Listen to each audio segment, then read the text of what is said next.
wanted special permission by Mr. Stitzel to actually have this on Sunday. All of you know that we're not allowed to have things on Sunday. So please, if you are able to come at any point Sunday, some of you I know can't maybe get here at 1 o'clock. You do not have to stay the entire time. So what Sunday will look like is as close to 1 o'clock, I would like to start the multiple choice. And then we'll do the multiple choice for 55 minutes. You are free to get up and go at that point. If all you wanted to do was sit through the multiple choice just to see what the questions look like, it is the test that you will be taking is the test from 2019, I think. So you'll see this is what the test looks like. Questions are all scattered out. They don't follow any kind of linear timeline. So you can just do that. You're free to go. Then we'll move next to the short answers. I will give you the short answer exactly the way it showed up in 2019. We'll do that for 40 minutes. At that point, again, free to go, get up, leave, whatever you want to do. Then I'll give you the last part, which is the DBQ and the LEQ, which is, again, I think 2019, the exact one that they had. You are welcome to sit and actually write that all out for extra practice. Look at the LEQs, write that out for practice, again, on timing yourself. For me, the important thing is the timing, because we cannot do this in a regular school day. If the thought of sitting on a Sunday and actually writing all that DBQ stuff out, which I confess that would not be something I would like to do, if you even just want to sit long enough to plan it all out, write out your thesis statement, write your contextualization, write out what you would use for outside information, write your cap statements in a bullet form and line it all out and plan it. Same thing with the LEQ, and then get up and leave. You're welcome to do so. It is whatever you want that Sunday to be. I have planned to be here for the whole entire time, so I've blocked that time off. But I know Sundays are days that you hopefully look forward to with whatever your family's doing or not having to do school. But I do really, really think that it's important, especially last year for you, that you didn't actually get to sit for one. So even though for most of you this will be your second AP exam, it's really your first, because no one took a real exam and sat for that long of a period of time to do all those things. You can bring your food, snacks, drinks, whatever. What if those of you that do stay, they provide us with a worksheet to kind of give you a guidance of what you would have gotten on that score. So I have the worksheet. So if you stay and do all of that, even if you don't write the DBQ, if you give me the rubric things that I can check off, the thesis statement, contextualization, I can give you a fairly good estimate of where you would fit in that 5 to 1 range. Harley? I was just going to ask if you. Yep, I grade them all. The only thing that will be different from exam day and Sunday is your Scantron. So on Sunday, I have to give you that little green yucky Scantron. On exam day, your Scantron will be this big. So it'll be a big Scantron that will be the size of paper the size of a regular sheet of paper rather than that green Scantron. So that's the only thing that will be any different. And again, you are welcome to stay as long or as short as you want. Park in the back. The back will be open. And again, bring whatever food, snacks, you can't eat during the exam, but whatever food, snacks you want to bring. Please let me know if you're coming. I would rather you, because I've got to have exams for you. Let me know at this point, say, yes, I plan on coming. I know your lives are busy and you have lots of stuff going on. If something happens Sunday and you can't make it, just at least send me an email or text or hit me on Remind. Oh, God, that was cool. Hit me on Remind. Or text somebody that you know is coming. So 1, I don't worry about you. 2, so that we don't wait for you. I'll probably wait about 10 minutes and we'll hopefully start by 1:10, because the faster we start, the quicker you guys can all get out of here. All right? Okay, so we're ready to get back into ending this war. We ended on page 9 with VE Day, so make sure you know what that is. College Board loves to use these little things that, unless you have been taught well, VE is Victory in Europe Day. That was May 7th. 1945, and that is the day that we will reach Berlin. Japan will be a different story. Japan will be pushed back, and we're going to have lots of these, again, Navy battles. So that is another thing to make sure that you've got straight in your head. War in the European theater, and that also will be an acronym ETO, European Theater of Operation. So if you see that, that's what that means. Then we have PTO, Pacific Theater of Operations. That will be all Navy and Marines. We have several battles. We had a turning point for the battle for Europe. We now have a turning point for the Battle of the Pacific, and that is the Battle of Midway. Battle of Midway is an incredibly important battle. There is lots of movies made about the Battle of Midway. The newest one, I give it like maybe 3 stars. The old one in black and white with actually a director on Midway showing real footage in the Battle of Midway is the most awesome one. That one is fantastic. The Battle of Midway is the turning point because, number one, the island of Midway is named Midway because guess why? It is midway between the United States and Asia. That's the reason. And it is a crucial part of keeping the coast, the Pacific West coast of the United States safe.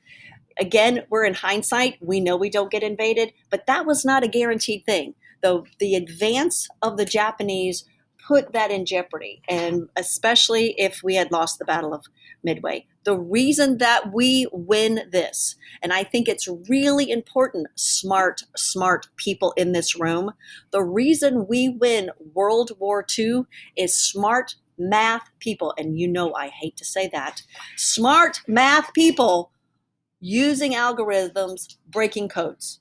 That's what won us the war. We broke the Enigma, and we didn't, but the British did. Smart British people, math people. They broke the Enigma, the machine that coded all the transactions and messages going back and forth with Nazis. And then the same thing in the Pacific. We break the code. And hopefully maybe you've seen some of these movies more recently as we get more inclusive, including all the people that worked to end the World War II with like Navajo code talkers. So we don't even try to make up a code because codes can be broken. Every code can be broken. The United States used Navajo code talkers. It was a language that was not written down. It's not anything that the Japanese could use. So we use that language skill to interact and keep our codes from being broken. But again, Allies breaks the Japanese code. And when you know the code and they don't know that you know the code, it works awesome because they didn't break everything. I mean, they didn't use everything because if you use everything in the code, then they know that you broke the code and they'll move to a different code. So you got to string them along long enough. But that will be, again, the Battle of Midway. And the Battle of Midway is significant because Japan had no longer any hopes of attacking mainland. And again, in learning about these things after they occur, it seems like Japan invading the United States, it seems far-fetched. But in 1942, it was not far-fetched. It was not. The West Coast had blackouts. They lived in fear. There were people that shot at things in the sky because they thought we were being invaded. It was a real fear. And then the United States goes into a Pacific policy called island hopping. This is something that is often asked as a question on the AP exam. This island hopping will begin in 1943, and essentially, and I'm always surprised that it comes up because it's exactly what it says they're doing. They hop from island to island to island. And the first thing that will happen on that island will be building a tarmac for airplanes. Because again, in this giant Pacific Ocean, you need to control the air. And these planes need fueling stations from runway to runway to runway. So we'll start island hopping, and again, with the idea of to get all the way back to Japan. 2 other significant battles, the Battle of Guadalcanal in 1942. It is the first Japanese land defeat after 6 months. So that, again, is a significant morale booster for especially the Marines, because the Marines are the ones putting their boots on these islands that are just difficult and horrible to navigate, right? They're tropical islands. They are, every one of these beaches is a different kind of beach, a sandy beach, a rocky beach, a volcanic black rock beach. I mean, these Marines really, really had a difficult time because every time they planned for these island invasions, the topography was just so different for them. Iwo Jima, fighter planes were now close enough to bomb Japan with getting Iwo Jima. That's another horrific battle. Those of you that have seen the iconic picture of the three Marines pulling and pushing up the flag, that's Iwo Jima. And then, of course, the one that I kind of alluded to earlier this week is Okinawa. The Battle of Okinawa starts April 1st. It's going to end in June. So this is a 2-month battle with 50,000 American casualties. That's more than D-Day. That is a tremendous amount of casualties. Bloodshed influenced the eventual use of the atomic bomb. So why does Truman drop the atomic bomb? For the island of Okinawa, 50,000. And Okinawa is half, maybe even a quarter of the size of the island of Japan. When we lived on Okinawa, the speed limit on the whole island was 35 miles an hour. You could drive around the whole island at 35 miles an hour in maybe an hour. And back, way back in the day when cars had carburetors, and I don't know a whole lot about this, but I remember we had to go do this with our car. We had like this giant red Ford Galaxy convertible because my parents like to pretend they didn't have kids. So we were in the back seat with this convertible with about to fly out the back, not in Okinawa, but in California when they got it. It's like, this is not fun. There's no part of fun in this car. And because when we didn't wear seatbelts, and we really did feel like we were going to fly out of the car. There was a big open tarmac where people would have to drive their car and like, I don't know really what the purposes of this is, maybe if some of you know, but they would have to just sit there and rev the engine to blow all this carbon out of the carburetors. I don't know, but that was fun because it was this big, huge revving thing.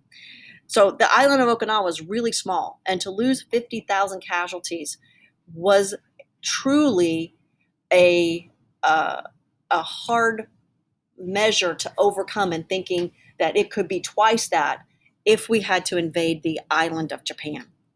So the bottom of page 9, bombing of Japan resulted in the destruction of major cities in March. They thought that 100,000 would die in the Tokyo, 60 would. So at the top of page 10, in the middle of all this, we have another election in 1944.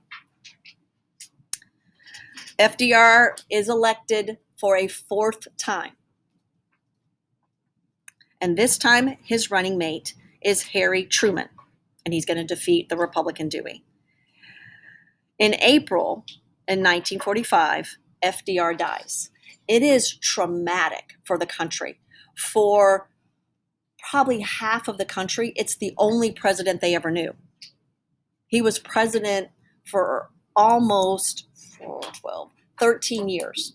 13 years he was president. And so for many people, it's the only president they know. It's the president that got them out of the Depression. It's the president that changed their lives. And now he dies in April, sadly, a month before the end of the VE Day in May, and before the end of VJ Day in Victory in Japan. So president becomes Harry Truman. Harry Truman did not have any clue about the Manhattan Project. He didn't know anything about this. And that successful bomb will drop in July in 1945, and we'll again put that on hold as we go to the Potsdam Conference. 3 Allied leaders, Truman, Stalin, and now look who else is not there. Churchill's gone. Churchill is gone. They have elected a new prime minister and warned Japan without specific to surrender or suffer complete and utter destruction. So at the Potsdam Conference in 1945, everyone there knows the bomb is about to be dropped. And they are telling Japan, without telling Japan, we got a secret weapon.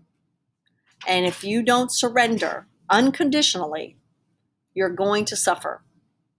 It probably would have been better if maybe they would have said, We got a bomb that can do things that no other bomb is going to do. So, August 6th, the first atomic bomb will be dropped on Hiroshima. 80,000 people will be killed immediately, vaporized. 100,000 injured, and then just from that bomb. And then we don't even count all the people that are going to die later of radiation poisoning, because radiation poisoning is going to occur over time. Japan did not surrender. That did not make them surrender. So 3 days later, drop a bomb on Nagasaki. And April 14th, Japan surrenders and World War II is over. And the Japanese will formally surrender aboard the USS Missouri in Tokyo Bay. Again, difficult decisions in dropping the bomb. Most compelling reason for dropping the bomb was that it saved U.S. lives. And that was the only concern for President Truman. President Truman is the president of the United States. He's the president of all the people of the United States. And his main focus was to protect the lives of the people that he is in command of as commander-in-chief. So overarching all of that was the saving of U.S. lives. Japan was preparing women and children to defend. And the last one, Japan had started the war. And that's what happens when you pick a fight. Sometimes you end up with the bad end of the stick.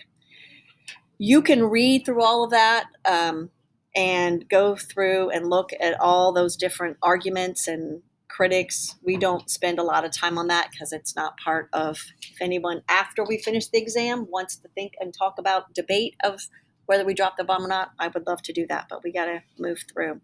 Okay, page 11. The Casablanca Conference was in January. Churchill and FDR declare policy of unconditional surrender. That is a key word, unconditional surrender. Part of the problem with the Treaty of Versailles and the surrendering at World War I was we let Germany make conditions. And that is those conditions where you say, all right, I will go to the movie that you like if I get to pick where we eat. Right? That's not unconditional surrender. Unconditional surrender says, all right, you get to pick the movie and the place that we eat. I don't get to make any terms. Unconditional surrender. You have lost. You have to accept the terms that we give you. And that's what Churchill and Roosevelt understood and knew that had to happen. All agreed that Italy would be invaded first before opening the second front. Moscow Conference in 1943. This is all happening during the war, these meetings that they're holding with each other. Secretary of State Cordell Hull obtained Soviet agreement to enter the war against Japan. Nobody ever enters the war with Japan. Great Britain never does. Soviet Union never does. Declaration of Cairo. FDR is going to meet with Chiang Kai-shek, and we don't really need to go into this, but Chiang Kai-shek is a nationalist. He will take his nationalist Chinese into Taiwan because China is slowly and will eventually become a communist nation. It will be Truman's worst and Eisenhower's worst defeat when China falls to communism, and it will be horrible. At the top of page 12, the Tehran Conference. FDR, Stalin, and Churchill. Allies agreed to an invasion of Western Europe. Stalin reaffirms the Soviet commitment to enter the war against Japan. Nope, doesn't work. And the only really important thing about Tehran is 4D. They are already disputes about what the post-world is going to look like.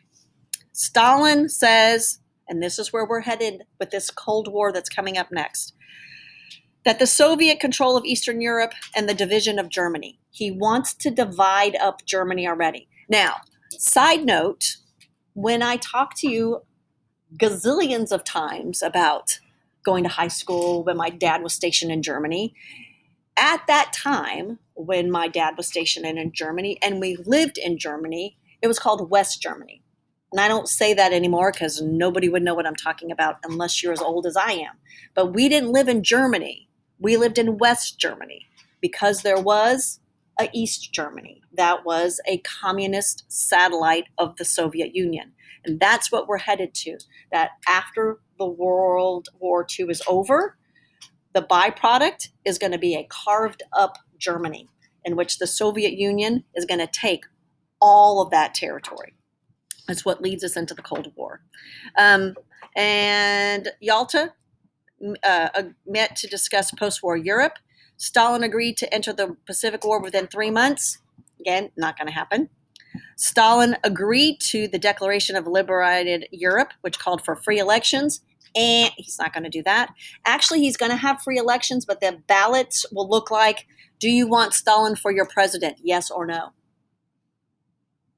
No free elections. Not going to happen. Stalin is a horrid, horrid human being. 4, called for a world organization to meet in the U.S. beginning in April. And again, notice how we now have a power shift to the United States. This UN is going to be in the United States, not Europe. Europe no longer. Yeah, you don't have to ask me. Just take the pass with you. The power shift of the global political and diplomatic of the world is now going to shift to the United States. So up until after World War II, we already were an economic superpower. We started with, under Roosevelt, shifting to a diplomatic, but after World War II, we are the superpower of the world, and all of that's going to shift to New York City with the UN. Germany is going to be divided into occupation zones, and so this is what happens. Germany is divided into 4 groups. 4 territories. The United States has theirs, Great Britain has theirs, France has theirs, and the Soviet Union has theirs. And the idea is we're going to rebuild Germany back. We're not going to give Germany back destroyed like it was last time so some crazy Hitler dude can rise again. We're going to rebuild it, and at a set given time, we're going to hand the keys back over. And at that set given time, the United States hands keys over, France hands keys over, Great Britain hands keys over, and the Soviet Union says, nope, we're not. We're keeping it. We're keeping it. We're keeping this. This is really good stuff they got here. Like, they've got factories and they've got coal and they've got stuff that we don't have in the Soviet Union, so we're going to keep it. And we come again really, really close to war right shortly thereafter as a result of that. And Potsdam, again, during that conference, Truman ordered the dropping of the atomic bomb, established a council to draft peace treaties for the Balkans, approval given to concept of war crimes. So after this war, we will have trials for war crimes, and they will be held in Nuremberg, and they'll be held in The Hague. There'll be lots of Nazis that will be arrested and executed, and there are still, to this day, April 22nd, 2021, groups of officials in Israel and in other places still seeking out Nazis. They're like in their 90s now. Israel doesn't care how old they are. They get them, they bring them back, they try them.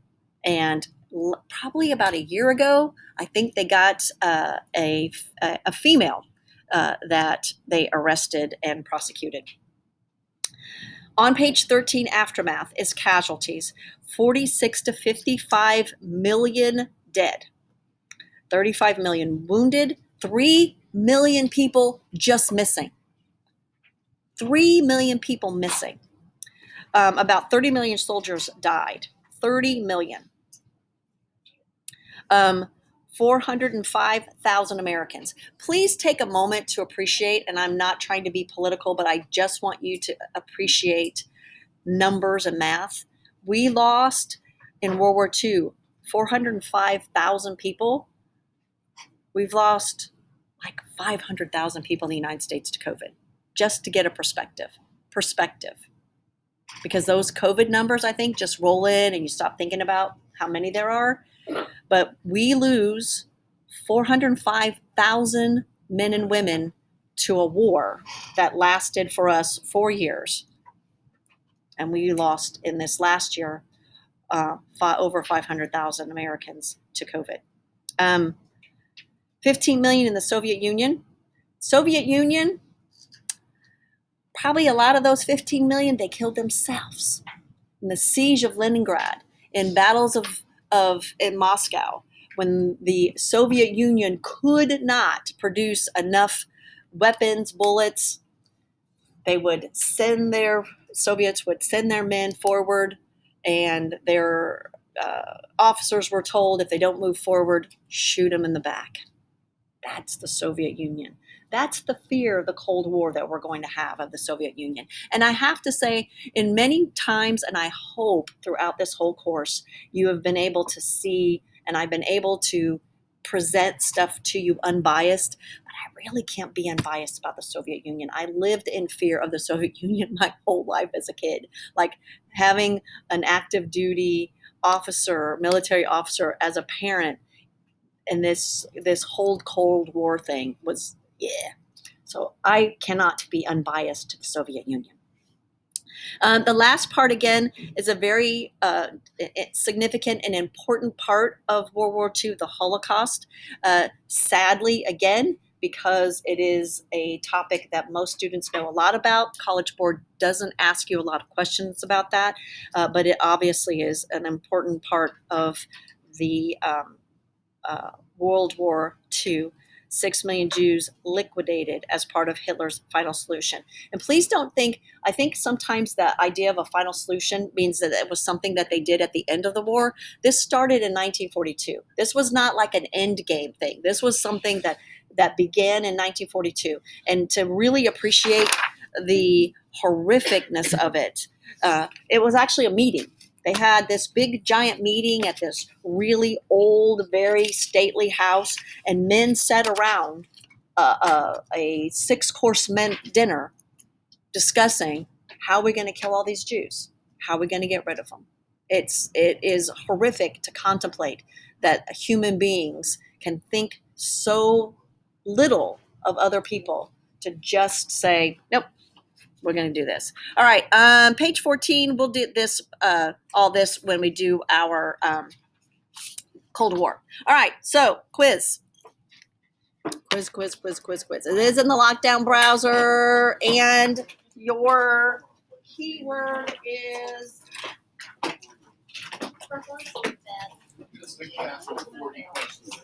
just casual. You can do it. No, I can't. How many is it? 41. Yeah. Yeah. Why do you hate us? You can have a little more if you need to. Woo! Stop laughing!